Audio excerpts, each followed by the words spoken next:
წლის ბოლომდე უკრაინა ოკუპირებული და გათავისუფლებული ტერიტორიების ბალანსის აღდგენას გეგმავს. ჯერა რომ წელს რუსების მიერ ოკუპირებული და ჩვენს მიერ გათავისუფლებული კილომეტრების რაოდენობას გავათანაბრებთ, აცხადებს ზელენსკი.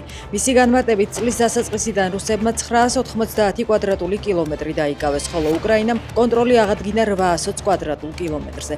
ზელენსკის თქმით, კიევის სტრატეგიული მიზანია წლის ბოლოსთვის ეს მაჩვენებელი გათანაბრდეს. რუსეთმა ბრიტანეთიდან ელჩი გაიწვია. ანდრეი კელინმა ლონდონი ივლისში დატოვა, თუმცა ინფორმაცია საერთაშორისო მედიისთვის დღეს გახდა ცნობილი. რუსეთ-ბრიტანეთის ურთიერთობები უპრეცედენტოდ დაბალ დონემდე მთლიანად ლონდონის ინიციატივით დაეშვა, აცხადებს რუსული მხარე. მოსკოვის უკმაყოფილების მთავარი მიზეზი ბრიტანეთის მიერ უკრაინის ურყევი მხარდაჭერაა. ეს ფილმი უკვე ბევრჯერ გვაქვს ნანახი და ვიცით როგორ დავუპირისპირდეთ, აცხადებს ირანის საგარეო საქმეთა მინისტრი.